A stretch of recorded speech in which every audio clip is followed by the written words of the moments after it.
Uzvarētājs trīnieks abos braucienos finišēja vienās un tajās pašās vietās.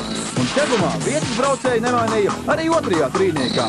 Tā 4. braucienā un kopvērtējumā palika Jānis Igaunis, 5. Dāvis Līvs, bet sešinieki noslēdza vēl prognozēja Wall Street supersprintu uzvarētāju. Un pēc sacensībām kāds no braucējiem līdzspējiem vai organizatoriem izlozes kārtībā piešķirs lieliskos telefonus kādam no... Nu, Dāvi, jaunā sezona ir sākusies. Kā tev viņa ir sākusies? Diezgan slikti, jo nebija labs starts. Nu, starts bija labi, bet iebraucieni bija slikti. Pēdējos apļos nokrīt tagad.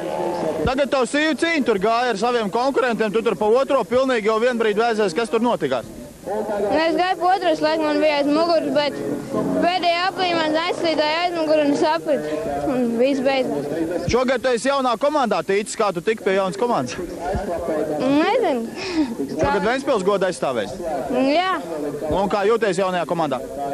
Labi. 85-nieki, bet jau ar lielajiem ratiem un cīņas trasē arī visnotaļ lielas.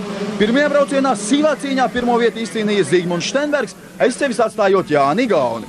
Trešais finišēja Kristiāns Raceps, taču uzvarētāju kopvērtējumam nosaka pēc 2 braucienu summas. Kas tad tevīm notika, ir kā sākums diezgan cerīgs sanāca, bet beigās, nu, trešā vieta jau arī kā nav tik slikta, ne? Jā, bet sākumā es izdarīju kļūdu un apkrītu. Varbūt pakomentē, kas tur gadījās, ko tu nepareizi izdarīji, ko tev savādāk vajadzēja darīt? Nu, es no ārmalas kā gāju uz iekšējā malā bija, blaķeņš špūra, es rauju pāri, bet, aizmugurējais ritenis iekrita iekšā un saslīdēja.